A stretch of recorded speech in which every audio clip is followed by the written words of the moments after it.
Hello, good evening and welcome ladies and gentlemen to another round of the UK Sim Racing GT3 League Season 8 as brought to you on the Premier Sim Racing platform available only on PC known as iRacing. And tonight we take a look back at all the racing action that unfolded in round 5 of the 12 round series with our drivers heading from the United States of America to the United Kingdom for the one and only Snetterton circuit, particularly the longest variant of the circuit, the longest layout known as the 300 layout, the second longest circuit in the United Kingdom, spanning a distance of just under 3 miles. And as our drivers get ready to go racing tonight, it's going to be another sprint race round where 40 minutes of racing action is on the cards at a circuit which is highly technical and perhaps the most technical of all those featured on the calendar today in the races that have unfolded. And the question will be, given the different nature of the circuit, who will be able to master the craft of keeping it on the straight and narrow, battling the way into the infield section and also in the outfield section, where we have that interesting contrast to the faster paced outfield section and the very tight and twisty infield corners, and come out on top in their respective class.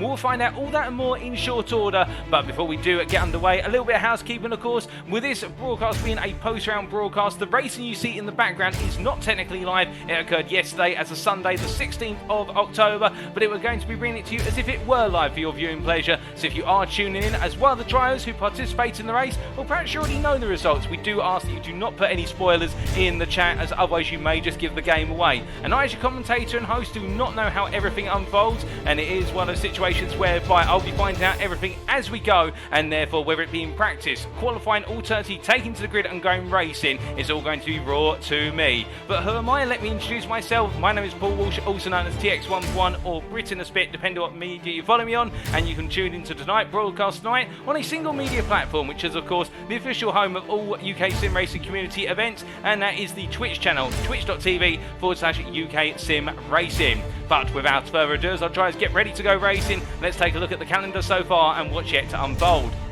And of course today, as we can see highlighted in red there, round number 5 today is the Snetterton 300 race. But before that, last time out, round number 4, back on the 9th of October, we were in the United States of America, particularly in the state of California, for the Monterey County circuit of Laguna Seca. And there we saw plenty of drama across the classes, most so in the Platinum class, we could argue, where a good number of drivers who were right up there as major contenders fell by the wayside into the Californian sands, and it was Joe Zarkos who pulled off the overall win in emphatic fashion in the end. Prior to that, of course, a week before that, at Road Atlanta in the state of Georgia, near the village of Brazelton, in round number 3, we saw the roller coaster ride of road racing unfold on the 2nd of October, and there it was just as much like Laguna Seca being about survival and keeping it on the circuit. Prior to that, in our second round, we went all the way to Japan for the Twin Ring Motegi circuit, the full Grand Prix loop on the 25th of September, which earmarked our first sprint race round of the season. And in our season opener, all the way back on the 18th of September, was our first feature race round, open up on a feature with a bang of 90 minutes of racing action, and that was in the United States of America at the Road America circuit. And indeed, all roads lead to America at that circuit, and we found there a good number of drivers really coming unstuck due to the tricky nature of the American asphalt. But wind on forward, of course, today, with our racing occurring in the United Kingdom, what else have we got to look forward to after today? Well, next week will be the conclusion of the first half of the season with our second feature race round of the season in Spain on the European continent, the circuit to Barcelona, Catalonia. That'll be on the 23rd of October. Then we're not going to be taking a break, we're going straight into the second half of the season with more racing action, with round number 7 unfolding on the 30th of October, and that will be brought to you live for your viewing pleasure. The first of this series to be brought to you live, and that will be brought to you from the Oschersleben circuit. Then we head back to the United States, the state of Texas, for the Circuit of the Americas, or COTA as it's known in short, for another sprint race round on the 6th of November, before making our way over to Suzuka in Japan, and we'll be making our second trip to Japan therefore for round number 9 on the 13th of November, and that will be brought to you live as well. But then round number 10, we make our way to Wutzkurgan, where in round number 10 it'll be live, and it'll be a feature race round, the third of our features on the 20th of November, and then we'll be making our way back to the United States, picking up those air miles by the plenty, and it'll be the Indianapolis circuit which plays host to our final sprint race round of the season on the 27th of November, and then we'll bring it all to a close in round 12 of 12 at the Red Bull Ring in Austria on the 4th of December. And there, whilst it may not be the most extravagant circuit, the Red Bull Ring, its 9 corners will definitely put our drivers through their paces and see them trying to end their season campaigns on a high in the final feature. But it's a long journey still to go, we're almost halfway there, and as our drivers get ready to go racing tonight, well, let's talk a little bit about the venue specifically they'll be racing at. And of course is the Snetterton circuit, the 300 layout. This circuit consisting of 3 different layouts in modern times, located near the town of Snetterton in the county of Norfolk in England, the United Kingdom. This circuit on the east of England is much loved for its ability to generate very different styles of racing depending on the layout. Now the 100 layout, the original layout if you will, was focused quite heavily on the outfield section, where of course this circuit being built on the premises of an old disused Royal Air Force airfield which was taken out of commission in 1948, saw the circuit really be converted from that airfield status into a circuit, a natural way of proceedings. Indeed, you only need to look at Silverstone, also in the United Kingdom, to see where that was a Royal Air Force base converted into a raceway, and the same here. And with the racing starting back in 1953, officially open in 1951, since then the circuit has gone through many guises and evolutions to its current state. With the infield section being introduced in 2010, in fact I was going to say 2011, but getting my years wrong, in 2010 the infield section was introduced, and that gave way to the 200 and the 300 layouts, with them being opened up in full glory back in 2015. And this 300 layout, consisting of 13 corners, as seen from our circuit map provided us by simracingwiki.com, is one which brings it all together and forms the second longest circuit in the United Kingdom. Only second, I do believe, to Silverstone, but don't quote me on that. Coming in at just under 3 miles, this circuit has a wide array of corners, and indeed straightaways as well. And from the start finish straight, our drivers will charge into turn number 1, Rich's corner, very fast flying right-hander with double apex to contend with before they make the way into the heavy braking zone of turn number 2, into the corner previously known as Montreal Hairpin, but now known as Wilson Hairpin in honour of Justin Wilson, who unfortunately lost his life in the Ponco 500 back in 2015, and it was renamed in his honour back in 2016. And we do miss Justin Wilson, of course, a Yorkshire IndyCar driver who was doing very well in the United States of America, but his memory lives on in our hearts in the world of motorsport. Make the way out of Wilson Hairpin, they'll head into the infield section with Palmer corner at turn number 3, and as they come charging through the left-hander there, they'll head up towards Agostini, the second of the hairpins, at turn number 4. Make the way out of turn 4, it's not over yet. They then head into Hamilton Bend at turn number 5 before getting ready to break into Oggie's corner at turns 6 and 7. A double right-hander, 2 apexes, where the idea is you want to go as late on the initial apex as possible at turn number 6 and power through turn number 7, try and turn it into a straight line. And if you do that well, then you make your way up into Williams corner, which completes the trio of right-handers before heading onto the Bentley straight. The back straight, where we could see some major overtaking opportunities as our drivers charge on down and head underneath the weighbridge, which enables customers and indeed racers to get onto the circuit venue. Our drivers will make their way under the bridge and head into Brundle-Nelson combination turns 9 and 10, where it's the fast-flying left-hander brought to a halt by the turn 10 right-hander, the right-angled right-hander, which will be the slowest corner on the circuit, yes, even slower than Montreal corner. And as they come out of the right-hander at turn number 10 into Bomb Hole corner at turn number 11, they're effectively a crater. You'll see our drivers dip into the ground and then re-emerge on the other side. They'll come out of the right-hander into the penultimate corner of Gorham, which goes on forever. It's the everlasting right-hander, and you'll see exactly why in qualifying. And then they come into the final corner of Murray's at turn number 13, a sharp left-hand right-angle corner. And as they make their way out of Murray's using the runoff area as much as possible to carry speed, they'll head back down the start-finish straight, down the centre straight to complete the lap and do it all over again. Well, it's fast, it's furious this lap, and indeed it is a major technical challenge. And as our drivers get ready to go racing, let's take you through that schedule for tonight. Times in British summertime, that's BST or Universal Coordinated Time +1, UTC +1. It will be in just under 7 minutes time that we head into qualifying for 10 minutes of qualifying action. Of course, this will be in a iRacing replay file, and what the qualifying sessions for the sprints being closed qualifying sessions, where all of our drivers have the circuit to themselves in an isolated iRacing session. We will only see the perspective of our driver who's provided us with the replay file, and that will be the platinum driver of Cy Anthony. We'll get to see him head around on circuit in the Porsche 911 GT3 and see how he gets on for the purposes of his qualifying session. And then straight after that, with 4 laps in the bag, 4 flying laps and 1 out lap, of course, we'll then make our way to the grid at approximately 10 past 8 to get ready to go racing for 40 minutes of sprint race action, with a mandatory pit stop front into the mix, of course. And there will be quite a significant factor strategy, given that this circuit offers quite a few overtaking opportunities, but at the same time, if you can get track position early on in qualifying or gain it through strategy, that will save you a lot of time, because overtaking here is costly and requires you to find a lot of momentum to get the move done. But as our drivers get ready to go racing here, what they'll be thinking about first and foremost is bringing the car on home over the course of tonight, because this circuit can have quite a high rate of attrition as well, and it can go wrong very easily if you try to carry too much speed from corner to corner. And we do see here, returning from season 7, Austin William Campbell here in the 555 machine. He signed up early in the season, but this is going to be his first race in the series tonight. And how will William Campbell in the Platinum class get on in the Porsche 911 GT3? We'll look forward to seeing how he gets on after what was a very difficult campaign in Season 7 in the Ferrari 488 GT3 Evo, but he did try and make it work as best as possible, and we saw some absolutely brilliant drives from Austin William Campbell. But can he, in a new machine today, really put his mark on the Platinum class early on, or will he find himself battling in the mid-pack and chasing down the likes of Joe Zarkos and looking ahead to him towards the likes of Jonathan Hitchin? Of course, Hitchin, your Platinum leader as it currently stands, and as I do look to the time tab at the moment on my data screen, I don't believe that Jonathan Hitchin is in attendance today. He's decided to use this one as a drop round. Indeed, we have 37 drivers in attendance, a similar number to what we saw at Laguna Seca last time out, and with a field of over 60 drivers having signed up, it does mean that a good number of drivers are opting to use this race as a drop round in their sprint, and I think you can understand why, for the simple reason it's going to be a tricky circuit, and with track position being so critical at certain points, and also overtaking being quite difficult but highly possible, it does mean that some drivers are not wanting to take the risk versus the rewards.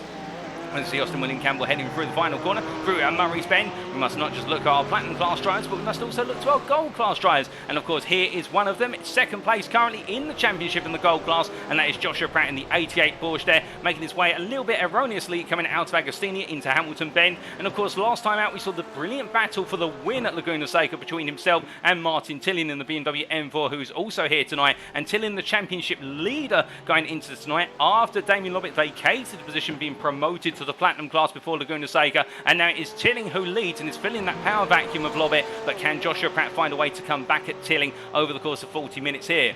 And then as we look to our silver class, well, here is Murray Luca making his way down the Bentley Straight up towards the combination of Murray into Brundle, and as he heads on up into left into right, the silver class at the moment is being led still by what is there, David Lowerson, after he picked up the major points, and Matthew Whitefoot was not in attendance last time out. And with Lowerson now at the top of the standings, can he start to put a firm foundation in and break away, given the disappointments that he had earlier in the season? And here is Larson in the Symphony Esports white machine in the 306 car, the BMW M4 driver, of course, with that disaster on the strategy at Road America in the season opener. It was looking to be a guaranteed win, only to see it fall away and go to Whitefoot right at the end by under-fueling. And can he continue to now build that momentum up and head towards a championship crescendo heading into the season midway point? But as he comes across that timeline, of course, he will have other drivers trying to make the pursuit after him, including Stephen Masters, who we see here, Masters making his way out of the pit lane. But it's not just about the golds, the silvers and the platinums. We've also got to think about our bronze drivers, and whilst he's not out on circuit at the moment,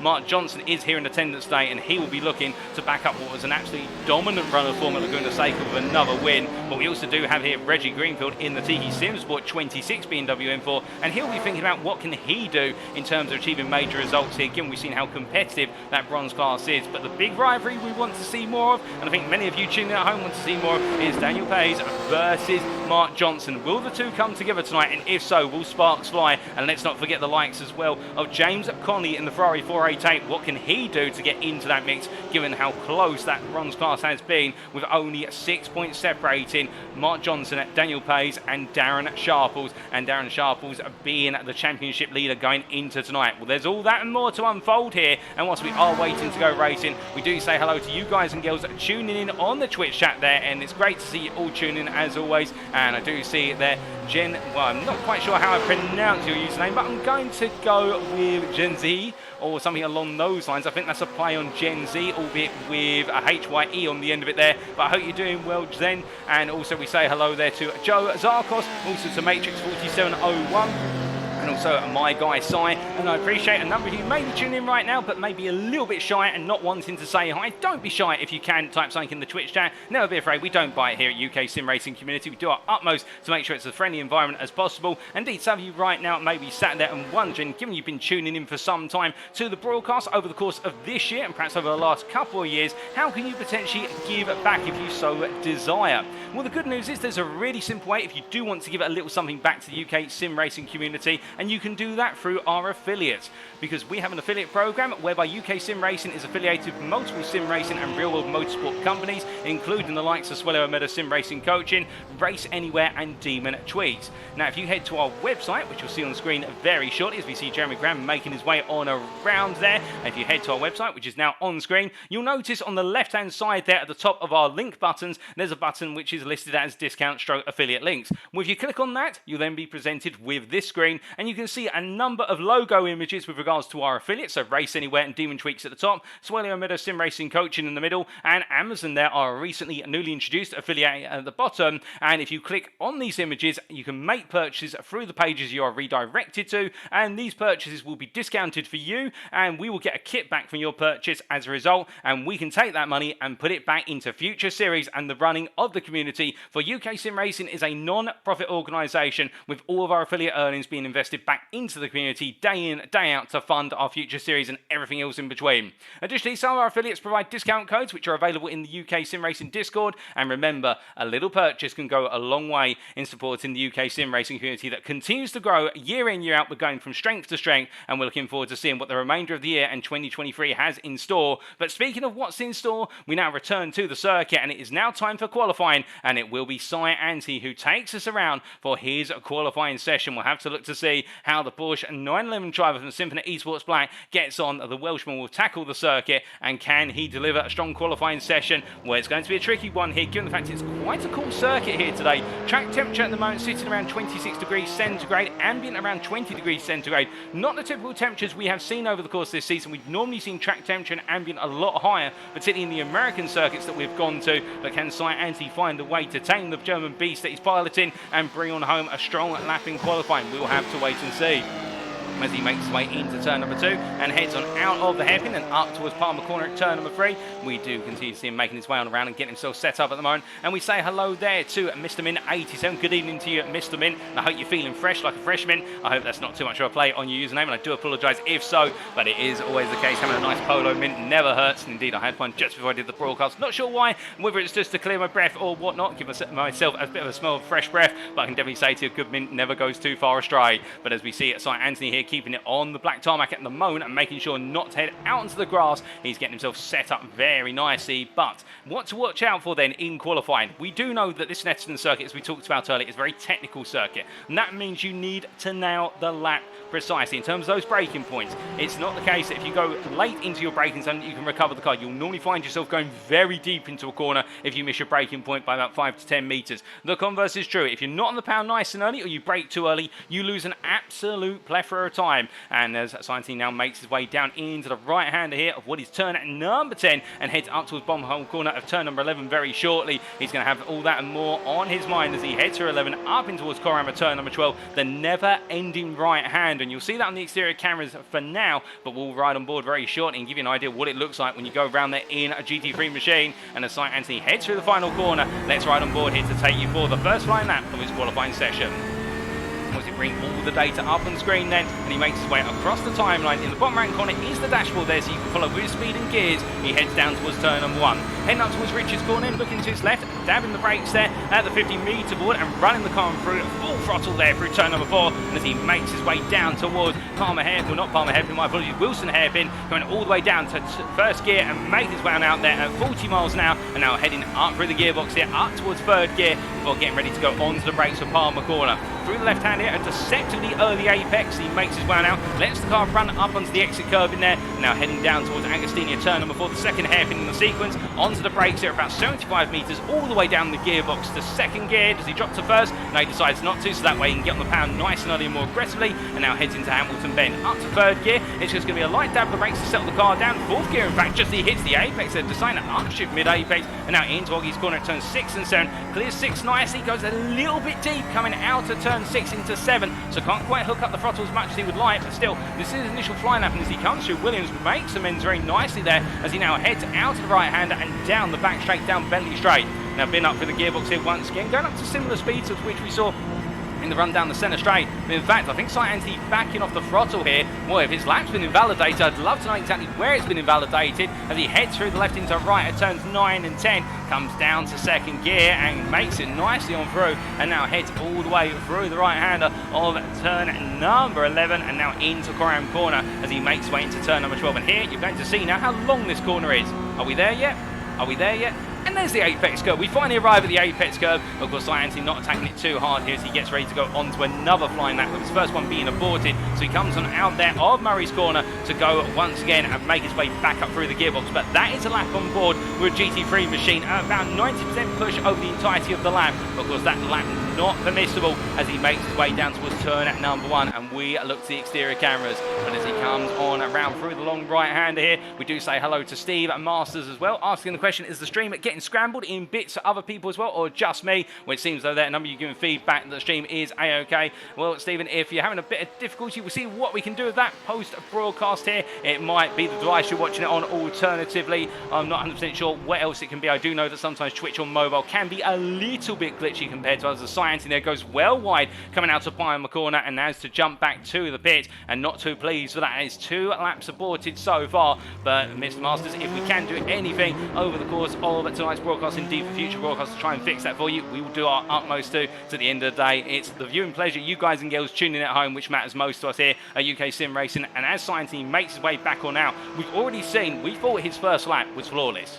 He went wide, albeit with some very aggressive track limits here, particularly in the run through Oggies and Williams Bend. And now he's got to do it again here, having also exhausted his second flying lap. So he's only got 2 more flying laps to go here, with approximately 10 minutes still on the cards. Because do keep in mind that our drivers have 15 minutes in which to set their laps. They have a combination of either 15 minutes or 4 fast laps, which they're permitted to do. But already signed Anthony exhausting 2 more to go in terms of fast laps as he heads on around.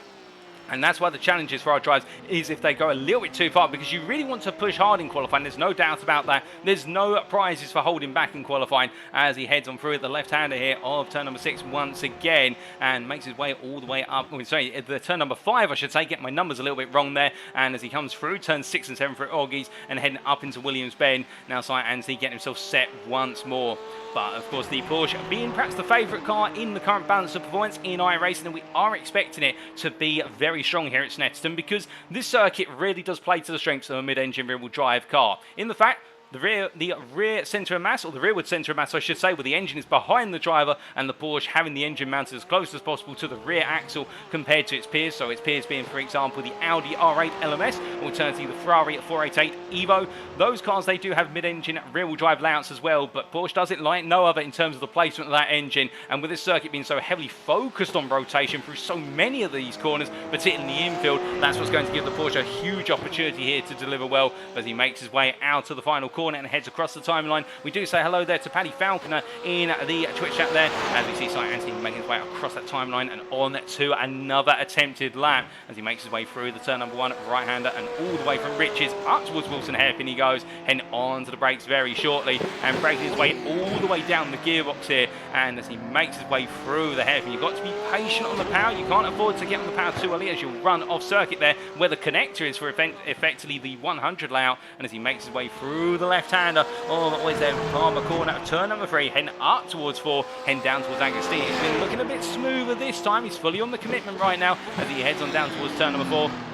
Making his way through the left-hander and now up towards turn number 5, heading from Agostini up into Hamilton Bend through the slight left, the jink left, if you will. In the fact that it's a very quick left-hander, just about keeps 2 wheels within the white lines there. And I think we do have the track limit police in full enforcement in terms of you put 2 wheels beyond the white lines, even on those runoff curves, you are going to have your lap disallowed. So that's why Sight Anthony is trying to do his utmost here to get the lap on the board. He just about goes onto the white lines. I'm not sure if that's been invalidated or not, but it was very close, if so. And as he makes his way under the bridge here, bringing the car over to the right-hand side to get ready for the combination of Brundle into Nelson. Onto the brakes he goes into turns 9 and 10. And there he's run a bit wide. I think that's going to be invalidated. So he's going to have one more lap to try and attempt this. But you can see then the body language of the car going through Coram. Not through Coram, my goodness. For going through bomb hole corner, then into Coram, I should say. Getting all my corners in the wrong order. But Sight Anthony there, as he made his way through, you could see just a little bit of disheartenment with regards to just getting it slightly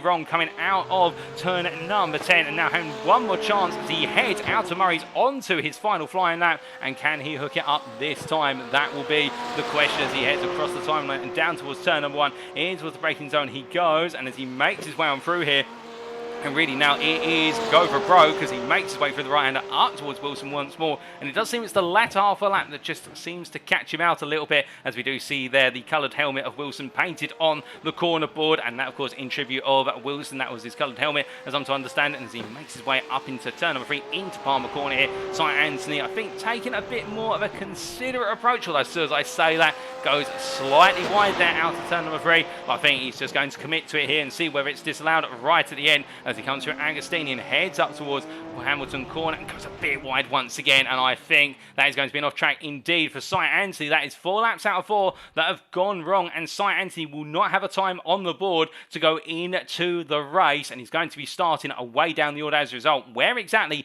we'll find out shortly, ladies and gentlemen, as we now get ready to go racing. We'll be back in approximately 1 to 2 minutes.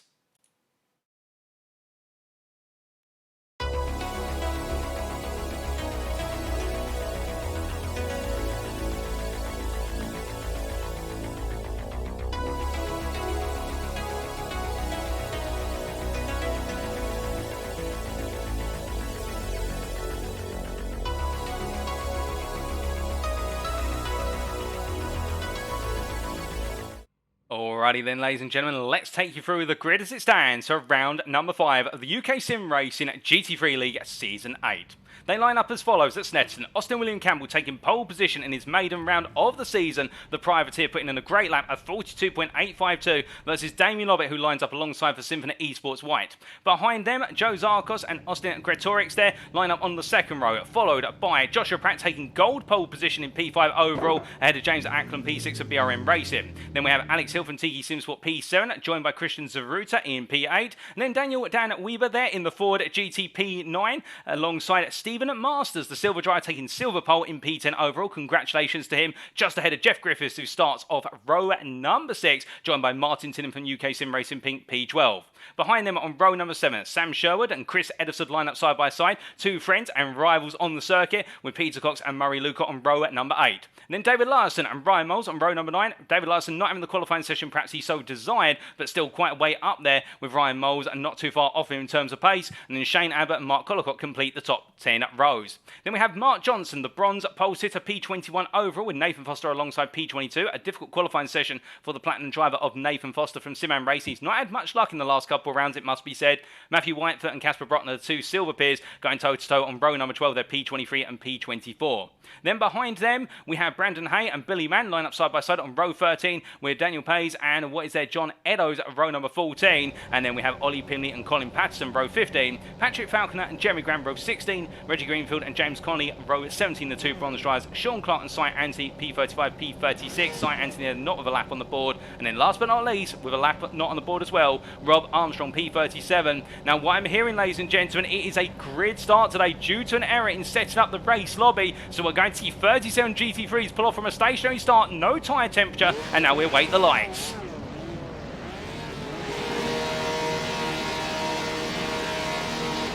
And it's lights out and away we go here. And can they all navigate the standing start? Well, as we see multiple drivers getting a good start further up the field, but further down, it's chaos already. As a bit further back, we've got 3 wide, but then we've had a couple of drivers get it all wrong coming off of the line as they charge up towards turn number 1. And I think Jeremy Grant's had an off track as we see him there returning. But meanwhile, further back, we've got one driver already to pit. Cy Anthony's been caught up in all the fever at the very start. But as our leaders make their way through turn number 2, things calm down already and head up towards turn number 3. But as they come charging on through the left-hander of Palmer corner, we can see here that, well, it's a great case for Austin William Campbell. He's had an absolutely sensational start. Meanwhile, Joshua Pratt as well getting off the line nice and comfortably as they make their way down towards Agostini for the first time of asking. Under braking they go, and as they do, Christian Zaruta not too far behind, but a little bit further back we see Casper Brockner here looking up the inside of Brandon Hay, battling for what is effectively P19 overall. The silver driver trying to make move on the gold driver as they head up into the Hamilton corner for the first time of asking and making their way through the left-hander, and no change at the moment. We've got a bit of a glitch in our timing board there, and that'll be due to a drive jumping to the pits at the race start, but that'll get cleared up after the opening lap. But we can see our drivers exchanging positions at the moment. And speaking of exchanging positions, oh, goodness me, an Ackland round at what is Williams corner there. I think there might have been a little bit of a contact with Pratt, although it may have been cold tyres. But what this has done is really opened up the field in the run down the Bentley straight. And you see 3 wide almost there, and look at Weaver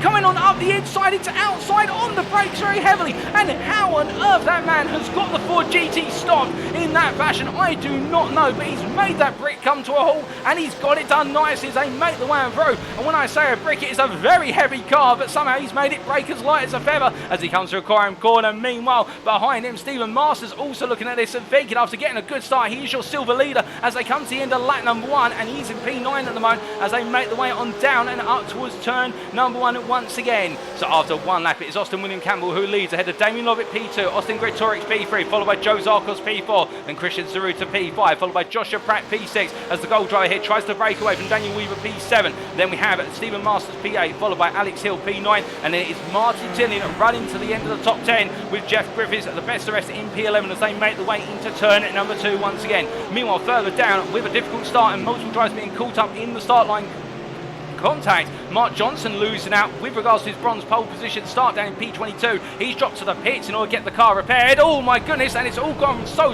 very wrong for a number of drives. I think that is Chris Edison off circuit, and that is also trying to rejoin. Is that Shane Abbott? No, with the Verona Motorsport driver they're going slow, but I wonder if that's precaution. But there's Mark Collicott who's got it very wrong as well in all of that mix. The DCW Racing driver, they're being collected, but Chris Edison, the biggest loser of them all there in that contact at Palmer Corner. We literally came into it as it unfolded. Chris Edison parking up. He has not got a car that could take him back to the pits. He's too heavily wounded. But meanwhile, looking from the unfortunate to those who right now find themselves fortunate to be continue to press on here despite it all. We can see Pimney in P16 holding on right now overall. But here's your bronze leader, Daniel Paisley, heads on down the back straight here and continue to build up momentum and looking to really go for broke as he heads on down towards turns 9 and 10 here up into the complex that results in Nelson as they make the way into the aforementioned right-hander. A bit further back, James Conley under pressure here from Jeremy Grant and James Acklam behind, but I think the Ferrari drivers in fact just made a move, and Acklam there coming through. Jeremy Grant going very slowly. I wonder if he was caught up with Chris Edison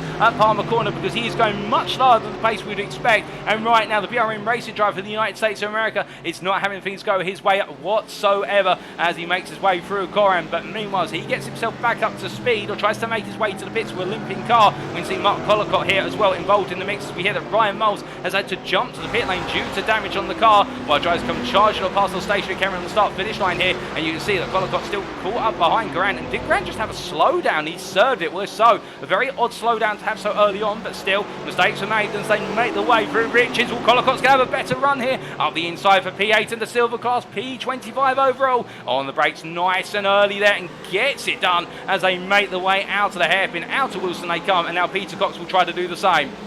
Meanwhile, further up the road, well, we only saw a moment ago one driver, or multiple drivers go off in. That's Murray Luca in the grass at Palmer Corner for Symphony Esports Black. It's gone very wrong for him. But meanwhile, speaking of a driver it's not going wrong for, although I suspect right now he's feeling a bit of pressure and it might be in his mind starting to go a little bit wrong. Daniel Weaver here, he's dropped off the back of Joshua Pratt and he's got Stephen Masters right now, your silver leader, who's looking at the back of him and thinking, I can take that forward on as they make the way out of Williams and head down the Bentley Straight once again. But as they go charging down towards Brundle and Nelson, well, it's going to be the case that Ford GT is going to be an absolute monster on the straights, and already you can see how it is opening up quite a nice gap as they make the way into the trail braking left-hander before Nelson onto the anchors they go, and Weaver there goes a little bit deep but just about collects the car before it goes too wide. Meanwhile, a bit further up the order in P2 overall and in the platinum class is Damien Lobbett, who, well, he's enjoying one of his strongest starts in class as he makes his way through the left-hander of turn at number 11 and makes his way towards the timing line here, and you can see Austin William Campbell breaking away from the field now, but 1.7 second advantage as Lobbett tries to keep Gretorix and also Zarkos at bay. But what we do know about Zarkos behind in P4 is he's quite smart in strategy, but we don't know too much about Gretorix in these battle situations where he's battling for a podium position. We haven't seen him this far up the order in the past, but to be fair, we have had a number of platinum drivers drop by the wayside and a good number of platinum drivers not attend today, so therefore this really does open up the race to a major opportunity for those who are normally in the midfield of a given class to fight on through, particularly in that platinum class with only 6 drivers right now still out on circuit on the lead lap. And we've got 2, of course, with difficult starts for Sight Anthony and Nathan Foster all the way down a lap down, P33, P34. But as our drivers come on through Agostini once again here, 6 minutes complete, still plenty more to be turned. We can see Rob Armstrong making his way on through the field here after a difficult start for himself, albeit I say a difficult start. The UK Sim Racing Pink driver, you would not believe me if I was to say to you, he started at the back of the field in P37. He's now in P19. He's gained 18 places off the start line. A little bit more than James Connolly behind him, who's gained 14, in fact 13 now as he's passed by Brandon Hay, as we do see the Mercedes driver then making his way on through. But the point we're standing, that a good number of drivers who started towards the back of the field have made a lot of ground, given the carnage on the opening couple of laps. And that's sometimes what you've got to do. You just got to be the driver to pick up the pieces on the wayside, as we see Brandon Hay in the 96 Mercedes now trying to go charging after Rob Armstrong. But meanwhile, further up the road, oh goodness me, now how on earth has that happened? Well, that is Damien Lobbett off circuit. What is there? The the Nelson corner, and as he tries to get himself back up to speed, this promotes Zarkos and Greg Torix up positions, but Greg Torix is falling down the order like a stone, and I wonder as he cuts his way across Corium corner, well, I don't think if anybody's told him you can't rally cross that there, but I think he's trying to do this as a safety measure. Sarcasm aside, it must be said the number 13 driver, I think he's been in a bit of contact, and perhaps he's just trying to get the car back up to safety speed and get it running once again. Has he had contact with what was the other Platinum driver of Lobbit? That is the big question as he heads on towards turn 1. He's going to go back up to speed here. We're trying to see if there's any wounds on the Porsche. I can't see any, but as he makes his way down towards turn 2 at the moment, a little bit further back, we can see Stephen Masters really trying to get the move on here versus Weaver as they make their way out of turn 2 and up towards Palmer corner at turn 3. You look around the outside there, but trying to go around the outside of Wilson Hairpin's a very tricky move to make. You've got to have a lot of confidence and feels like you can intimidate the driver on the inside to back off the throttle. But then again, we do know one thing about Weaver. He's going for gold in that Ford.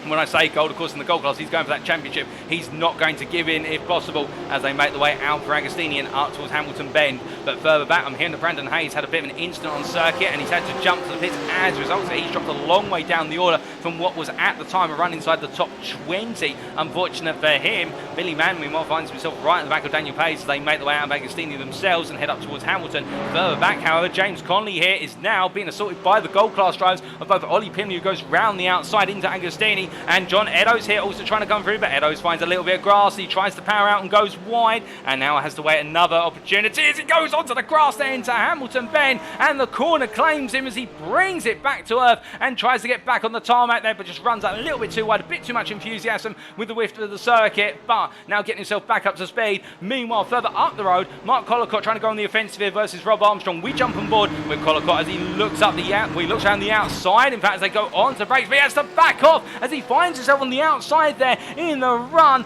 through towards Nelson Bend, and well, he had the confidence, but the confidence was not found when he made his way into turn number 9. I think he felt to himself that he was a bit too far on the outside and carrying a bit too much speed in, and Armstrong, to be fair, made sure to give him only the room that was appropriate as they came through came to the corner, and now they make their way to Corium, and as they make their way through the left hand and now on Murray's to head to the end of this lap. Well, Rob Armstrong battling for P6 in class and Mark Collicott in the silver class, that is P19 overall. He's definitely setting the tone right now. You're not coming through unless you've got a clear one-way ticket through, and as they make their way into Riches once again, well, I hate to say this, it's only been 10 minutes of racing. You think it's been a lot longer, but at the same time, that's a great thing to know. We've still got plenty more to come here, and well, with 30 minutes on the clock, by the time they reach the halfway point of this lap, you'd have to imagine, given the fast start we've had, what else is going to come around the corner. And as Rob Armstrong comes charging out of turn 2 and up towards turn 3 at the moment, he's keeping Collicott at bay for now, but we must look from him all the way up to Weaver once again here, the Ford GT driver, who right now continues to have Stephen Masters right on his rear, and as they make the way through Oggies and up towards Williams, we ride on board with Stephen Masters here, who looks to move for P6 overall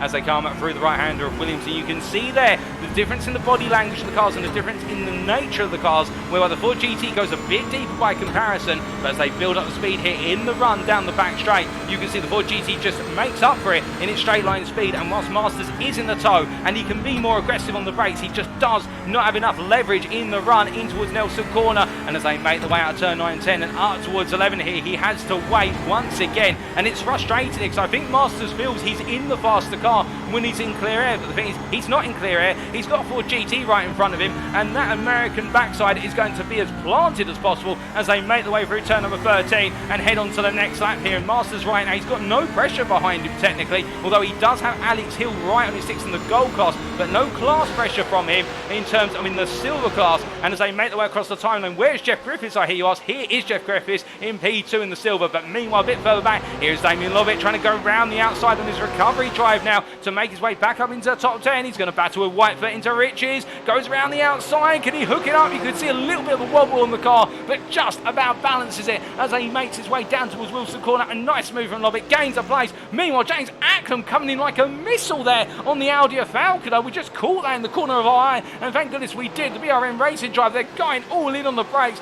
versus the Audi Falconer. I think Falconer, to be fair, gave him the space on the inside and saw he was going to come through eventually, but Acklam showing no quarter and wants to get himself back up into the top 10 as well. It is the Platinum drivers, Lovett and Acklam, who are having difficult starts on the charge. Can they make the way into the top 10 and go even further to get overall points and potentially get onto the back of their class? Well, I think it's going to be a big vision for them to get onto the back of their class, but they can definitely get into the top 10 given the rate of closure they are showing compared to the drivers in front of them. So speaking of closure, we look to Peter Cox, who right now at the back of the trio, or the combination of what is Cox, Collicott and Armstrong. Armstrong a little bit further up the road for UK Sim Racing Pink, and his teammate in the gold class here of Peter Cox trying to find his way past Collicott there from DCW Racing as they make the way through Oggies and up into Williams Bend. Through the right hander they go, and you can see how Cox just not quite comfortable in that dirty air of the BMW in front of him, and therefore that's just taking away a little bit of the edge he has in terms of apex speed as he makes his way all the way down the back straight here, down Bentley and up towards Brundle into Nelson as they make the way on the brakes once more. But as they come on through, meanwhile Sean Clark there, well, I'm not sure what's happened to Sean Clark other than he's managed to find the infield portion on the run to Coram Corner. I think he might have had a spin coming out of what was Nelson, and the car's just, well, in fact coming out of Bombhole, and the car's just kicked itself around, but he's waiting there patiently. But it's not a happy day for Sean Clark in the Ferrari at the moment as the privateer gets himself back on circuit down in P31. We must look to him to another bronze driver here, James Conley, who after a fast firing start now finds himself under a bit of pressure from John Eddowes behind the bronze driver, trying to hold off the gold class driver here. Both of them having difficult races as they make the way into 13, and it looks as though there, well, Sean Clark going very slowly. I think there's something broken on that car and he's trying to limp it home. It is going very slow, or is he just yielding given the fact he's been off circuit and it's affecting a slowdown for him? Well, either way, going very slow there, Sean Clark, but I don't think he could put the car anywhere else other than as far as he did. But as they make the way on to another lap here, John Eddowes right now trying to pick his way past the fast Ferrari of Conley as they make the way down to Wilson once again. As they head on through the right-hander of turn number 2 and head up towards turn number 3, we do see a little bit further up the road, meanwhile, the ongoing dispute between Acklam and what is Whitefoot. In fact, that's come to a close for P14 with Acklam find his way through off camera versus Whitefoot a little bit further behind. But to be fair to Matthew Whitefoot, if he's a driver not known for pace, one thing he is definitely known for more than most perhaps in his class is consistency and the ability to just keep banging in those laps, lap after lap. And right now, running comfortably P15, what is P5 in the silver class here as he makes his way on down the back straight. And I think he's focusing on just keeping it smart and simple now and bringing it on in towards the strategy envelope in terms of when he comes in for that pit stop. And will he go early or will he go late? Well, speaking of going early here, Shane Abbott's going to decide to go early versus Daniel Pace for P17 overall. The gold class driver comes on through, drifts his way a little bit through Nelson, but the Mercedes hooked up there as he gets back onto the pace. And now Daniel Pace drops down to P18. But to be fair, the bronze leader here, I don't think he'll complain about that for the simple reason he is a long way clear of the next bronze driver. Daniel Pace in P18, James Conley 10 seconds back, P24. That's the gap between the two of them there in the battle for the lead of the bronze class. But as they make the way on around, we must look from outside the top 10 into the top 10 here, and it is the continued saga of Weaver versus Masters, and behind now they have Alex Hill as well, who's really closed up to the back of them. And I think Hill's looking at this and thinking that he wants to take a swipe at Weaver, but to do so he's got to get past Stephen Masters first, and I don't think Masters is going to be that overly compliant given that behind Hill is the man known as Jeff Griffiths, who as they make the way down to Agostini, I think for Masters he'll be thinking that if Griffiths is given full sight of his car, they'll be going toe to toe for the remainder of the race as they get to the 15-minute complete mark. Still plenty of time in this race, but we are starting to see these pockets now of battles, and particularly pockets of battles for the podiuming classes, as we hear that Eddowes and also Mann, that's Billy Mann, are into the pit lane. They've come in early now. Is this for a fast stop? I think it is for Eddowes in particular, and I think Billy Mann also going for an early stop here, going for the undercut, as we do see Eddowes making his way out of the pit lane. And what about Billy Mann by comparison? Well, he leaves the pit lane as well. So these are early stops from both drivers. They decide to go early to give themselves the undercut and strategy, and as they make the way back up to speed, will it work or not? Well, that will be the question for them. Speaking of the question, meanwhile, for Damien Lobbett, as he picks his way there past teammate, or at least sister team, if not primary team teammate, or what was David Larson. I think both drivers for Symphony Esports White, to be fair, unless my eyes do deceive me, and indeed both of them there running for Symphony Esports White. We can confirm that. Larson there yielding on the inside in the run towards Brundle Corner before Nelson, and giving up the position there to Lobbett, and that way Lobbett being given all the run he needs in order to try and get back into the top 10. And be fair, teammates are going to do that, not team orders coming into effect, but I think Larson also wary of the fact that if he is to try and hold his teammate up, it's only going to end up one way, and it will see Lobbett coming through at some point in the race, and it doesn't work for the pair of them. But meanwhile, as they head on to another lap, you can see a Lobbett there taking a peek already into Rich's corner versus Brockner, and Brockner here, you would imagine, he's worried a little bit about Lobbett forcing him backwards towards Larson, who's chasing after him, and Lobbett there comes in a little bit hot on the brakes, can't quite get the car stopped as rapidly as he wants. Now it's going to be a drag race up towards Palmer Corner. Brockner's still on the inside, but he backs off slightly there, pulls it to the racing line, and Casper Brockner drops down to P12. And he's running P3 in the silver class at the moment, and that means David Larson now will firmly have him in his sights as they make the way out towards Agostini. In towards the left-hander they go, and as they make the way on through the left-hander here, the question being asked by 306 Rally in the Twitch chat, and I do believe that is David Larson himself asking the question. Well, I have to pause that thought, I apologise, because we've had the Ford GT fall by the wayside of what is Hamilton Corner, and that is the German of Weber, the privateer, getting it wrong off camera. He returns. Now, in terms of what had happened, we're not quite sure, but he's gone off there and dropped all the way down to P14. That is still P4 in the gold class, to be fair. So whilst he has lost P2 in the class, he hasn't dropped all the way down. He hasn't had the rough and tumble necessary that others have had. Patrick Falker's the next driver chasing after him, and here is Falconer at the moment only 3 seconds off, all said and done, versus the Ford GT driver. But it seems as though something's happened to Daniel Weaver, and now as they make the way on through, and we're hearing he lost it in the corner from Stephen Masters there in the Twitch chat. Thank you for confirming, Steve. And meanwhile, to answer your question, 306 Rally, everything's happened pretty much since the start of this race in terms of a standing start, which was unexpected for all of our drivers, indeed unexpected for us, as we do see here Robert Armstrong giving way to Peter Cox's teammate from UK SR Pink as they make the way through bomb hole corner. But we had a standing start which really threw a spanner in the works for a good number of drivers who were of course not prepared for it. Nobody was prepared for it, was not announced, and it was a mistake with the setup of the lobby, which will be looked into no doubt ahead of round number 6, so it doesn't happen again. But meanwhile, Daniel Weaver into the pit lane, and since then, with some carnage in the midfield and the large portion of the field on the standing start, we saw plenty of battles on the opening lap, and the second lap we saw about 4 drivers off were involved in a collision at Palmer Corner, which also opened things up quite considerably. But since then we have gradually seen the tempo calm down, and it's more now been drivers who have dropped it on circuit in terms of mistakes, putting a wheel onto the grass, rather than battles or collisions between drivers. And to be fair, we normally do see that Snetterton after the first couple of laps, things do calm down and you get these pockets of battling that go all the way to the finish. And you see Peter Cox here chasing after Collicott and looking for the move past the DCW Racing driver, albeit the UK Sim Racing Pink driver trying to find his way on past the silver driver. But I think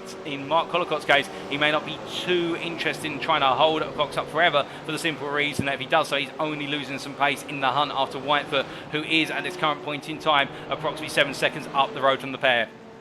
As they make the way on up towards Oggie's Corner, we are hearing there from Paddy Falconer in the Twitch chat that supposedly there is a drive-through penalty as well for Daniel Weaver. Well, that only makes it go from good to bad to disastrous for the privateer, if so, and I can only imagine perhaps what's going through the mind of the driver in that cockpit right now. But meanwhile, we can't talk about that, because what we can talk about instead is Casper Brotner going slowly there, coming out of what is a bomb hole corner into Coram, being passed by David Lowerson, in fact. We're not quite sure exactly what's happened. We're trying to find out.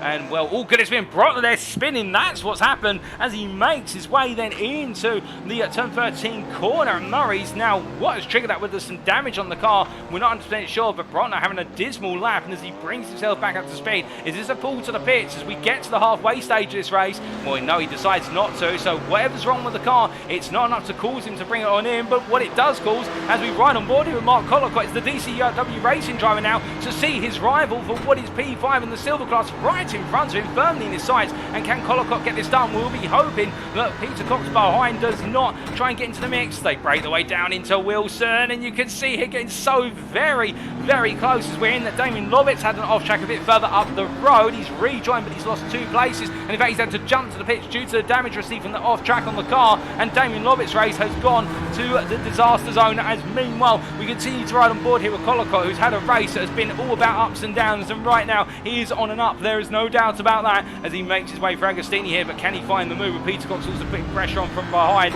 as they make the way in towards Hamilton Bend here. And it's not really at this point he'll be looking for the move, it'll be on the exit. Williams, but the dirtier catches the front end of the car as he tries to carry the speed, just about keeps in the limits. And you can see that Collicott taking a very early apex. He turns on the white for there for good measure, trying to clear the windshield, no doubt about that, as he makes his way through Williams.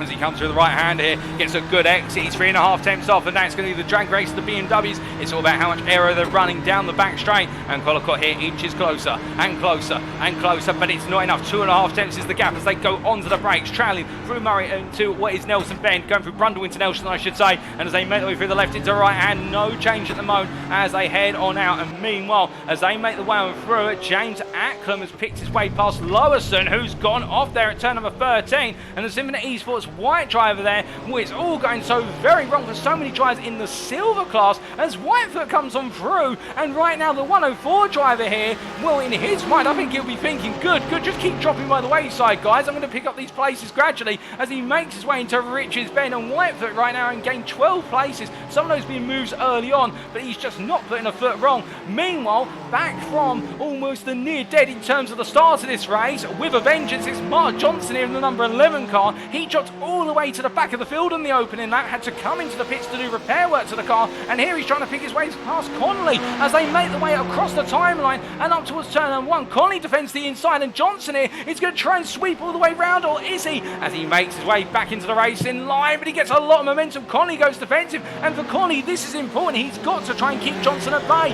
because if he can't, it's going to give Johnson an opportunity to really jump him on points here as they make the way out to Wilson and up towards Palmer corner. And as they make the way into the left hand here, well, you can see Connolly not giving in, and Connolly, your race leader in the bronze class, this is going to be so dear to him as he rides aboard the gearbox here of the 46 Ferrari as he makes his way down towards Agostini. As he makes his way into left hand here, into the hairpin, again going deep, the car just creeping away from him under braking, and that understeer needs to be dialed out under braking, because otherwise it's only going to cost him the run through these medium to low speed corners as they come through Hamilton and up towards Oggies. And this is where we should expect the Porsche to be very strong on corner exit as they both make the way out to turn 6 and 7 and up into Williams at 8 here. And can Connolly get the power down as they exit on out? He does, but he runs onto the grass, and as a result he loses the lead of the bronze class as Mark Johnson comes back on through to take the lead of the class here. And well, I think he would have thought it was all over early on, but it's not over yet. And well, right now he's leading the class once again. Goodness me, it is literally the tables turning from left, right and centre. Further back in P3, having led the bronze class for some time, here is Daniel Payes, currently P24, and he'll be thinking about whether he can get after Connolly. But meanwhile, whilst all that's happening, we've also got pit stops underway. We've got a number of drivers coming in from inside the top 20 now to take their scheduled stop. With 23 minutes of the race complete, Casper Brotner in particular has come on in with what we suspect is a wounded car as well, but he wanted to make it to his scheduled stop. But now with us being in strategy territory, who will we see peel into the pits? Well, whilst that's unfolding in regards to the pit stop, Brotner, this is a good opportunity for us to take you through the top 20 as it currently stands. So your leader, after what was an absolutely brilliant pole lap to take pole position in his first race participated in this season, Austin William Campbell leads overall and in the platinum class, currently by an advantage of 3.5 seconds from Mr. Consistent from Laguna Seca, Joe Zarkos here, as the 444 driver makes his way through Coram Corner. Behind, Christian Zaruta in P3. Not quite on the pace of the top two, but at the same time focusing on delivering these laps. But the problem for him is he's losing a 10th a lap to Austin Gretorix behind. But Gretorix in an instant earlier on with what we believe was contact potentially with Damien Lobbit coming through bomb hole into Coram. We're not quite sure exactly what happened. We just saw both of them were off circuit around the same time. They may have just done it of their own volition, to be fair, but they did go off at the same time. But Gretorix was able to keep it alive and stay in P4 as he continues to pursue down Zaruta as they make the way through Richards and up towards Wilson. Meanwhile, P5, leader of the gold class here, Joshua Pratt. Solid start, great qualifying result, and is now looking to consolidate it with a win to get the comeback on Martin Tilling. Losing out only by a couple of tenths at Laguna Seca. Then it is Stephen Masters just behind him, the silver leader, qualified on pole for the silver class, and is pushing on right now. Alex Hill P7 as he makes his way through Wilson, looking to hunt down Pratt, but just not quite able to match the pace. Losing a couple of tenths a lap on average. Jeff Griffiths P8, having picked up that P8 recently with Tilling coming into the pits, who's just left the pits. We'll update you on where he is in the overall order very shortly. James Acklam P9, difficult race at Acklam so far as he makes his way up into Palmer and comes on through a left-hander, and looking here to just try and get some points on the board when all is said and done. Patrick Falconer completes the top 10 in the Audi R8 as he comes on through the gold class drive, currently third place in the gold class here, which would be a huge result in the Audi today if he can bring it on home for DCW Racing. Matthew Whitefoot P11 under pressure from Shane Abbott behind, albeit Whitefoot is your silver third place driver versus Shane Abbott in the 106 Mercedes, who is your fourth place gold driver as they make the way into Agostino. I can imagine a position swap may be coming soon, and I would imagine that Whitefoot knows it's coming and is not going to fight it too hard, because we have seen Whitefoot taking a very, if we use a British Touring Car Championship analogy, because of course Touring Car racing at Snetterton, I would liken Matthew Whitefoot's driving to Colin Turkington. He knows exactly who he needs to fight and what points he needs to get on the board, and he is just playing for the key points and bring those results on home, and there might be a switch. Meanwhile, Mark Collicott P13 here coming on through the silver drive, trying to chase down Whitefoot, but he's got Peter Cox behind, who in turn 5 seconds back has Ollie Pimley in P15, and then it is the Ford of Daniel Weaver, who was right up towards the front of the fighting order of the gold class and off track earlier on. However, dispelled that was at Hamilton Corner. I almost said Agostini there, but at Hamilton Corner we saw the Ford fall to the grass, but he's brought it back on circuit and now continues to hunt on. But there is Martin Tillin, having come in from what was P8 prior to his pit stop. The UK Sim Racing Pink driver is now caught up in the traffic jam of Weaver versus Pimley, and the problem for Tilling is he may feel as though he's faster, but he's got to find his way on through it, and the guys in front are not going to give in, and you can understand why, because they've yet to take their pit stops, and for them, they're battling one another hard, and well, you could argue it's not going to give them anything if they battle Tilling. Well, it may just give them an opportunity to make sure that Tilling does not break away at the top of the standings, and it brings him back down to terra firma versus the rest of the class, given his advantage almost heading to double digits versus Joshua Pratt. But as they make their way on to another lap, P18, Jeremy Grand here, another driver, the American driver from BRM Racing, who's seen his race ebb and flow from good to bad to great as he runs in P5 in the silver class. Murray Luca P19 trying to chase down Grant in the silver class, and then David Lowerson, one of the drivers who's really not had a race to remember so far. It has been up and down, it has been a seesaw. And the Symphony Esports white driver, 306 in numbers. He makes his way through turn number 1 and down towards turn number 2, completes your top 20 with the bronze leader, James Connolly here. But of course, James Connolly coming on through. In fact, what on earth has happened to Mark Johnson? We only had Mark Johnson lead in the class moments ago. I think Mark Johnson's had an off track. So in fact, I've just had it confirmed on my data screen that Mark Johnson had an off track a couple of laps ago. And that tells the story that the privateer who was leading, we can see the crumpled front end of that Porsche. Well, now the thing for Mark Johnson is, and this is something we talked about in the pre-show, something we were looking forward to potentially, the battle between Payes and Johnson. We're going to get it here as they make the way through the left-hander of Palmer. They've both pitted already, so therefore they do not have to come into the pits again for a scheduled stop as they head down towards turn number 4, down towards Agostini. Although I say that, has Johnson got another stop on the cards? Not 100% sure. In fact, I think he might, given he pitted so early after damage at the start of the race. So I think Johnson actually may be having to do another stop at some point, but Payes do not as they make the way on through. But meanwhile, into the pits and emerging from the pit lane is Austin Gretorix as he makes his way back up to speed here to go on to another lap. He's 17th under race conditions, and well, he's coming in from P4. What can he do now in P9 overall? Can he fight his way back up towards the podium versus Zaruta in the platinum class, or will Zaruta have an ace up his sleeve? Also, Mark Collicott's in, so is Ollie Pimley, as meanwhile we see Weaver here battling with Tilling, and Tilling's all over the back of the Ford driver as they head down towards turn number 1, and Tilling needs to pick off Weaver as soon as possible. He's only losing time by being caught behind the American Muscle as they make the way down to braking into Wilson. Onto the brakes they go, and as they come on through, it's German technology versus good old American Muscles. They head up towards the left-hander of Palmer, and right now Weaver is showing no signs of slowing down. You can see Tilling just does not have the acceleration out of the corners and onto the straights to be able to chase the Ford down. He's got it all in the corners to be fair. He can close up by the dozen, but he just does not have that final 5 to 10% that he needs on the accelerator. And as they come on through Agostini, it continues. Meanwhile, up front into the pits is your race leader over in the platinum class, Austin William Campbell. Joe Zarkos comes in from behind as well. What about Zaruta? Does he peel on in? Yes, he does. And is this the effective point where everybody does come on in because they haven't got any more fuel to save? We'll have to wait and see. But speaking about waiting and seeing, here comes Shane Abbott versus Whitefoot in the run down towards Nelson Corner. Into Brundle they go. Onto the brakes, but Abbott backs out there. And I would imagine, given the fact that neither of them are pitted, Abbott might be thinking at this point, you know what, there's no need for me to push my buck or my luck here. It's just one of those situations where I've got to be a little bit more patient because the pit stop's coming up shortly. But meanwhile, speaking of patience, well, being patient on the throttle, being patient with the pit stop, and now he's back out in the lead. It is Austin William Campbell now 4.5 seconds clear of Zarkos as they get themselves back up to speed. Meanwhile, Gretorix has jumped ahead of Zaruta as he comes on through turn number 1, and there is Christian Zaruta. So going for the undercut has worked out for Gretorix as they make the way down towards Wilson.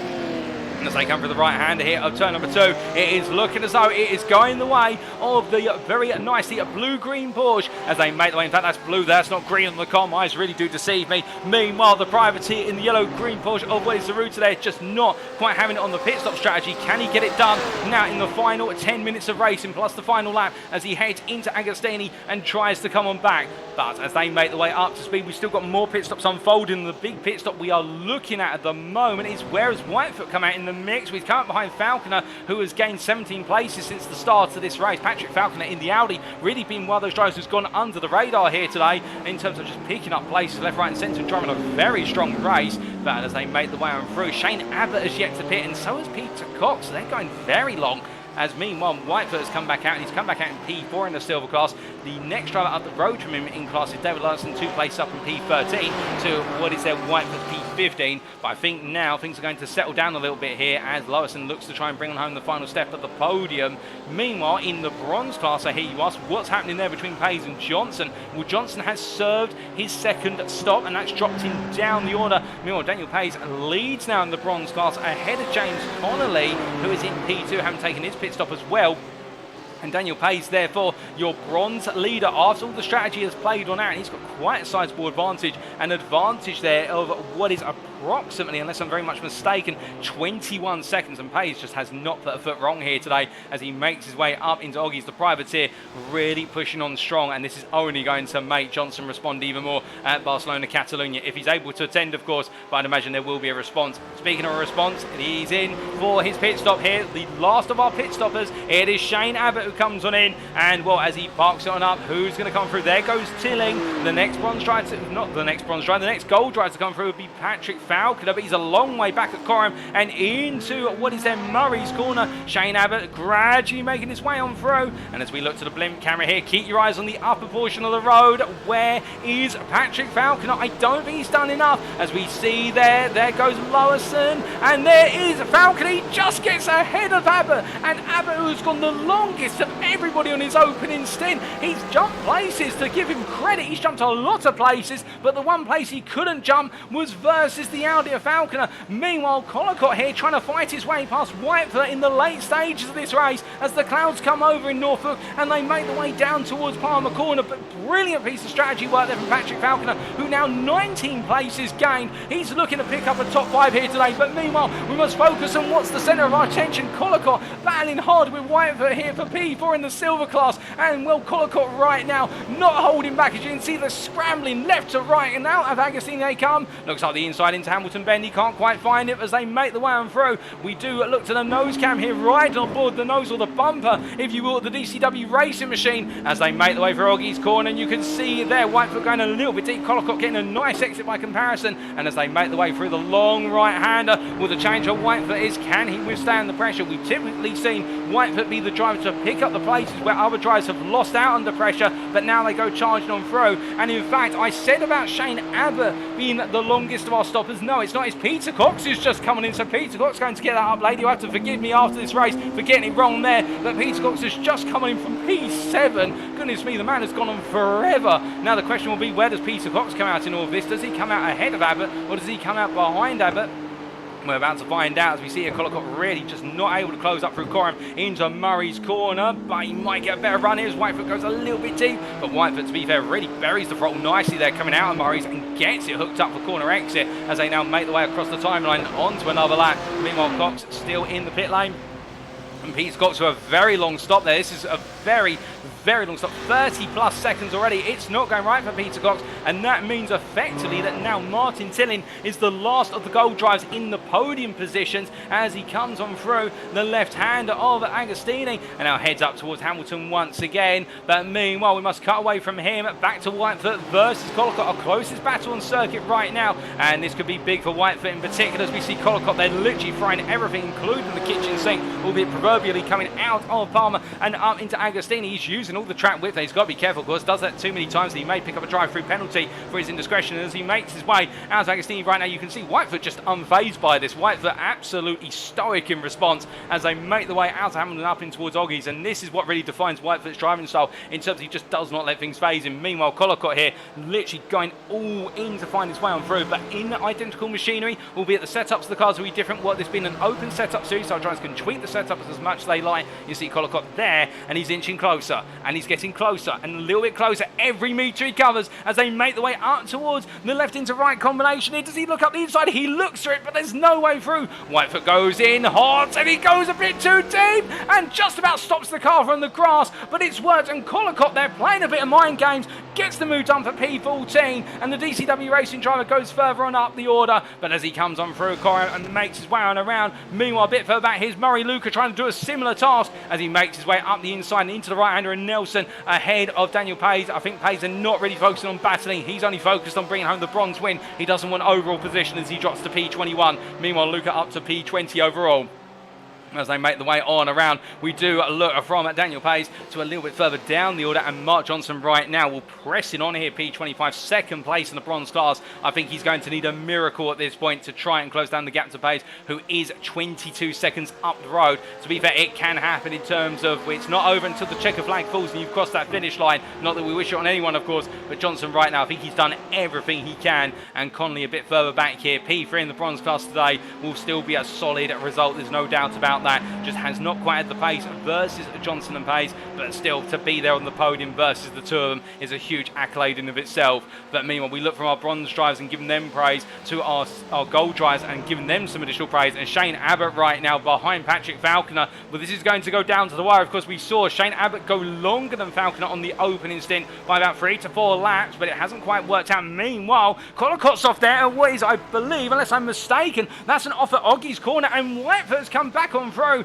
Now Collicott, I think, just outbroken himself into the corner, unless I'm mistaken, and as the DCW Racing driver gets back up to speed, Whitefoot picks up the position once again, and now he's got a lot more gap to play with as they make the way down towards Brundle into Nelson. Meanwhile, we do come back to Falconer versus Abbott as they make the way out to Nelson through Bombhole and up in towards Coram corner, and as they come into the long right-hander, well, Falconer's got Lawson in front of him, and the problem for Falconer here is, of course, that Audi is very sensitive to aerodynamic changes in terms of when it's in dirtier, that rear end that Sonny just wants to slide about, and also some quite heavily worn tyres as well. It's only going to become an even more tricky beast to control, but he's looking firmly in control at the moment. He's only got 2 more laps to bring home what will be in P4 in the gold class, P11 overall. You've got Shane Abbott right behind him, however, and can Abbott find a way on through in the beast of the Mercedes here? It's 6.3 litre V8 versus Audi V10, but Acklam's going to get in the mix here, and James Acklam comes in out of nowhere on the brakes and makes the move for P12 overall. The Platinum driver here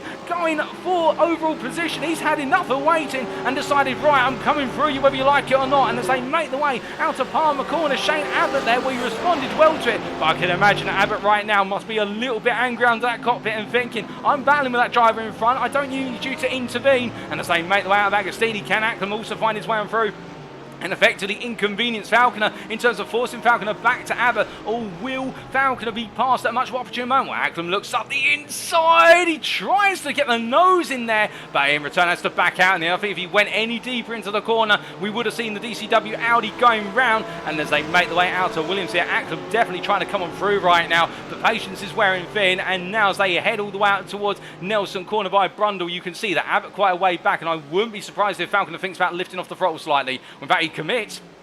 He decides not to here, so Falconer is going to try and hold the position, but I think he's got to be worrying about where can he let Acklam through in order not to potentially have Acklam try and put his nose up the inside where it doesn't belong in his mind. But as they make the way through turn 11 up into 12, coming through the right hand here, Patrick Falconer right now has a very unfavourable task of trying to keep not just Abbott behind him, but also a fast-charging Platinum driver who's definitely right now holding no quarter as they make the way onto the final lap. Meanwhile, speaking of the final lap, here is your race leader, Austin William Campbell. He is heading through right now Williams corner. He will complete the race at the end of this lap, and we will go back to him, don't forget about him. But meanwhile, we come back here to the last big battle on circuit right now, which is for P11 overall, and Acklam looks up the inside of Falconer there, sees it coming, and he simply lets it go. And as they make the way out the corner, Shane Abbott's not able to capitalise on the situation. A nice move there from both Acklam and Falconer to switch places, but meanwhile, a T1 driver who's not switched places all race, here he is for as he makes his way through Coram. It's on his return to the season today, starting off as he went to continue,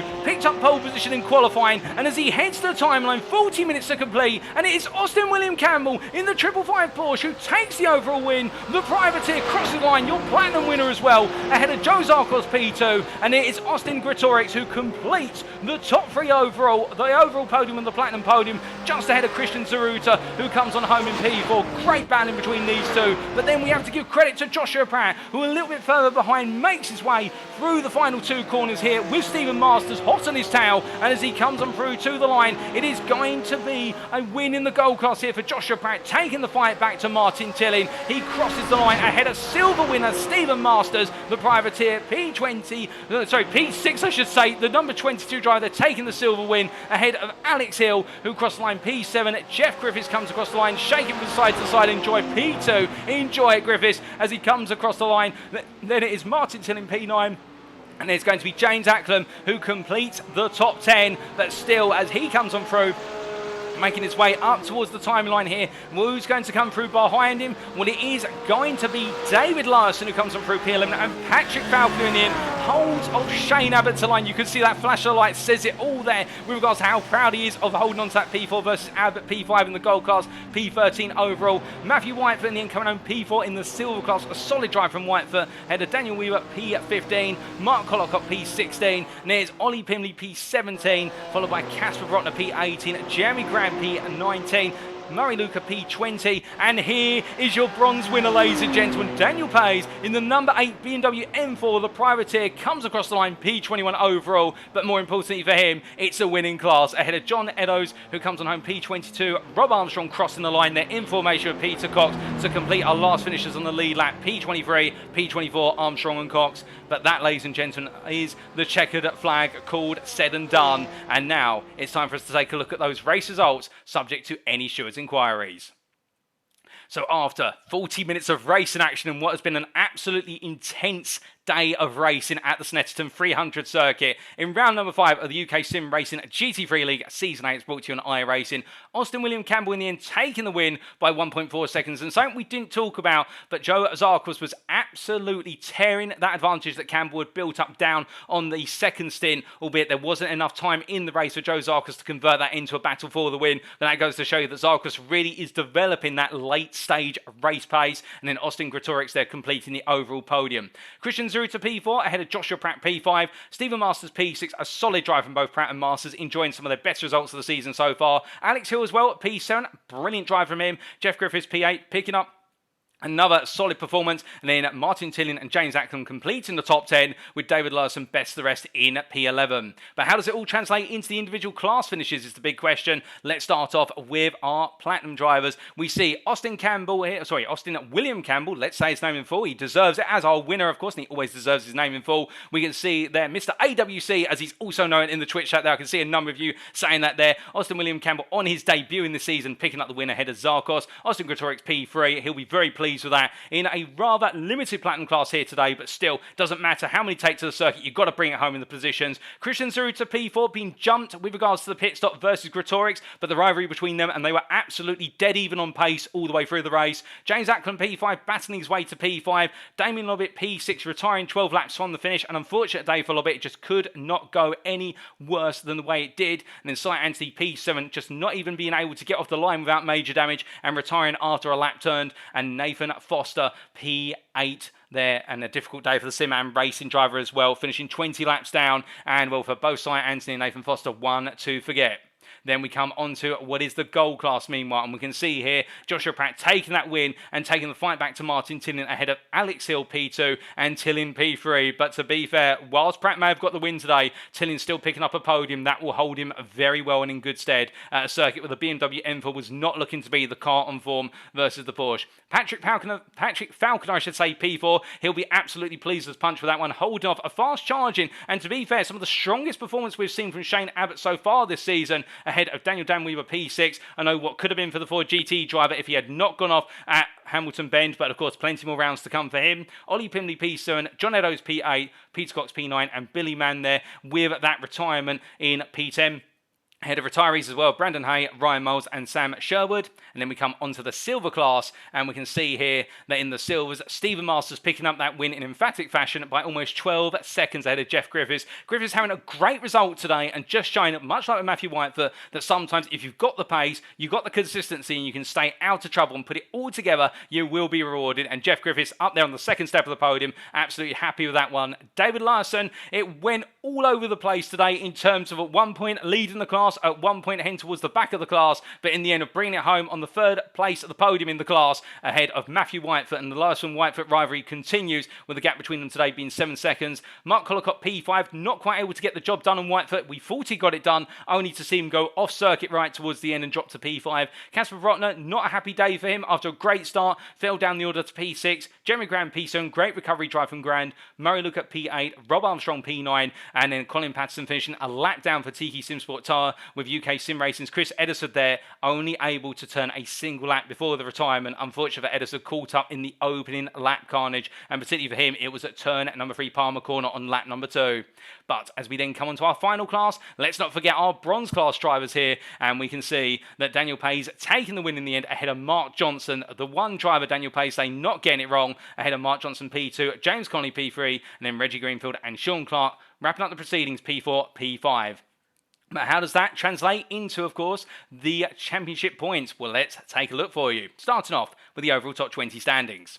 So we can see overall in the Drivers' Championship, Jonathan Hitchin continues to lead despite not being in attendance today, with an advantage of 7 points in hand ahead of Joe Zarkos. Zarkos continues to build up the points, and now we can see that both Hitchin and Zarkos have a dropped sprint round to their name, and the gap between the two of them is 7 points to be precise. Daniel Thomas there, in P3, not in attendance today as well, using 2 drop rounds back-to-back, with Callum Reed-Garton also not in attendance today and last time out. And, well, Callum Reed-Garton, well, in fact, Callum Reed-Garton was in attendance at Laguna Seca. I need to remember that one. I do believe we saw him out then. It went all wrong for the privateer, but still, he's in P4 ahead of Joshua Pratt P5. And the gold driver there, Joshua Pratt, really putting on a strong performance so far this season and running very well in the overall standings, not just in class, ahead of Martin Tillian. And you can see there the 2 gold drivers competing to be inside the top 5 of the overall. And that's what makes it very interesting for them, for the simple reason I think they're just as keen to take the fight to the Platinum Drivers as they are each other, and we'll have to wait and see how that evolves. Damien Lovett P7 ahead of Austin Gretorix P8,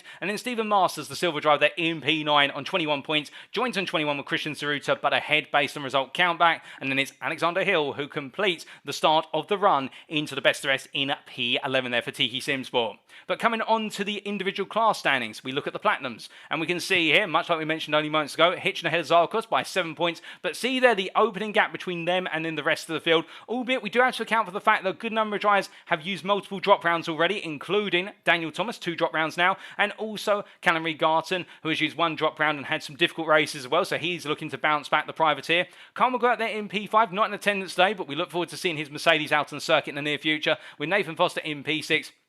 And Nathan Foster had such a strong a strong end to his previous season, just not having the season he's wanted so far. And the Simran Racing driver in P6 there will need to try and find a way to turn it all around, much like Damien Lobbett will. It's not gone right for Damien Lobbett over the last couple of rounds. Austin Gretorix P8 ahead of Cy Anthony P9, and Cy Anthony having a race that was curtailed before it really got underway for him.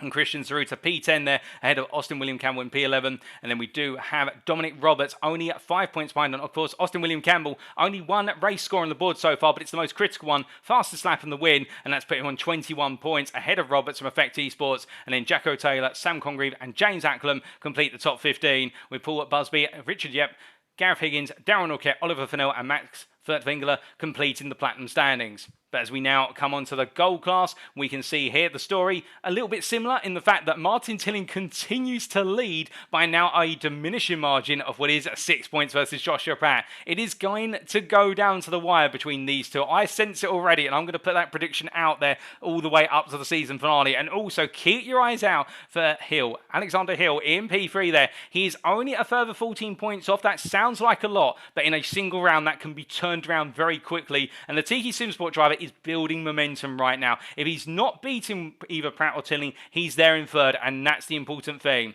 John Eddowes, P4 there. The Tiki Simsport Tower driver had a difficult day today, but still getting some key points on the board, and now getting ahead of Sam Sherwood by 2 points, albeit Sam Sherwood not in attendance for the last 2 rounds. Shane Abbott there having a strong performance, not quite the best of the season for him, but close to it, and now up to P6 on 36 points, ahead of Chris Hitchin, who's dropped down to P7, not in attendance, and then Ollie Pimley P8, ahead of Daniel Dan Weaver and Patrick Falconer, and Falconer enjoying a great result, in fact his strongest of the season in the Audi, and that's moved him up into the top 10, 3 points clear of Peter Cox. And then we have Joe Amos, Joe Newman, Brandon Hay, Stuart Brown, Ryan Moles, Billy Mann and John Watt completing the gold standings. And as we come onto the silver class standings, we can see here David Larson continues to bring that advantage forward, now an advantage of what is 8 points over Matthew Whitefoot. And whilst it perhaps was not the perfect result for Larson, we do have to keep in mind with regards to David Larson's performance today, he brought that from quite a far way down the grid and made his way up the order and also had some nasty moments in there. So the Symphony Esports White driver definitely now making his case that he wants to be championship leader early, and Whitefoot again just turning a consistent run. But then we can see Stephen Masters with his win today, his pole position and the fastest lap, delivering 22 points to his name and now moving up to P3 with a 5-point advantage over Jeff Griffiths, who in turn no slouch by consideration second place, and Jeff Griffiths also moving into P4 ahead of Tyson Blender, who was not here today at Snetterton and therefore has dropped some points. Chris Edison P6 with Jeremy Graham P7 there. The two of them only separated by a point, and Edison not having the race he wanted at Snetterton, so he's going to have to look forward to next time out. Garand recovering to get 8 points on the board. Key for him for BRM Racing, and then Rob Armstrong, Colin Patton and Murray Luca complete the silver top 10, with Casper Brotner there getting some good points once again, but falling out of the top 10 for the first time this season, and he'll be looking to come back stronger next time out, with Sean Cranny-Swash not attending, and I think therefore prided himself on Catalonia in a week's time. Ryan Williams P13, Mark Collicott P14, and then we have Paul Davey, Matthew Morris, Cowlin Owens and Aaron James who complete the silver standings. And then as we come onto the bronze class, we can see here Daniel Pay's P1 now taking the lead of the class by 4 points over Mark Johnson. And, well, I think it's going to oscillate between these two. Darren Sharples has fallen a little bit further back, but of course Darren Sharples did not attend today's round at Snetterton, so therefore he has a drop round in his pocket, much like Mark Johnson. But of course the thing is, look at the number of points that Mark Johnson has built up with a drop round, and that will be on the mind of both Pays and Sharples in the fact they are technically a race behind on the points versus Johnson, arguably.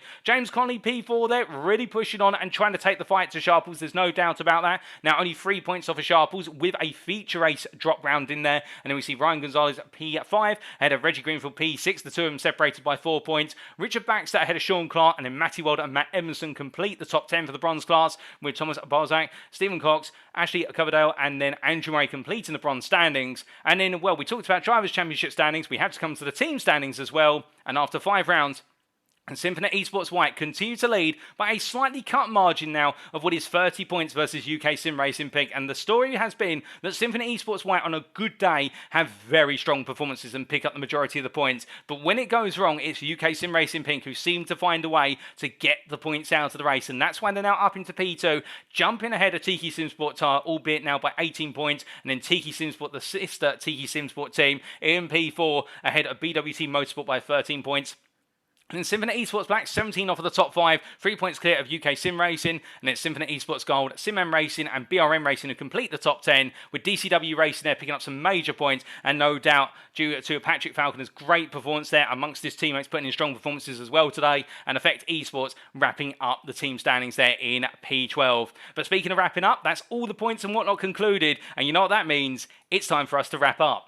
Thank you very much for watching, ladies and gentlemen, and if you have enjoyed the show today and you want to know more about the UK sim racing community, then why not check out our official website, that's uksimracing.co.uk. Alternatively, you can always go to our official Twitter, that is twitter.com/UKSimRacing_.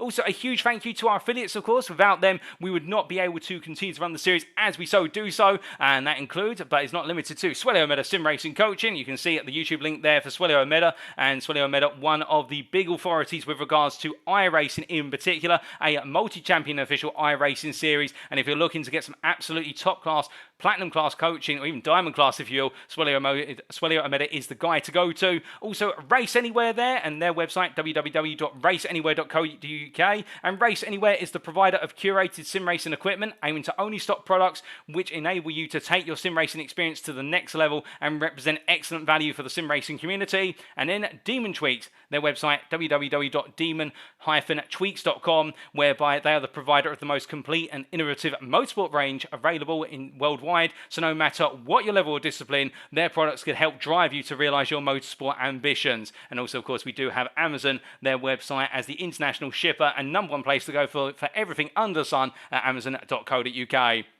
But speaking of going under the sun, our drivers will now be making their way from cloudy skies in the United Kingdom to Spain. For a week's time, we go racing at the circuit to Barcelona, Catalonia for the second feature race round of the season. It'll be round number 6. It will occur on Sunday, the 23rd of October, 2022, but we'll be bringing it to you as if it were live on Monday, the 24th of October. And I can see a good number of you there in the Twitch chat asking, when do we get the live broadcast? Well, I can definitely tell you round number 7 will be live, unless I'm very much mistaken. So don't take me 100% on that, but I'm confident round number 7 is going to be live, and some of the later rounds will be as well. But we'll be bringing the racing at Barcelona, Catalonia as if it were live in a week's time. And the question is, in our second feature race round, who can keep it calm and clean under the sunny skies of Spain? We'll have to find out then. But until then, ladies and gentlemen, thank you very much for tuning in. We have been UK Sim Racing. I've been your host and commentator, Paul TX141 Walsh, also known as Britain a Spit. And until next time, remember to stay safe, stay well, stay smiling, but most importantly, remember to stay on track.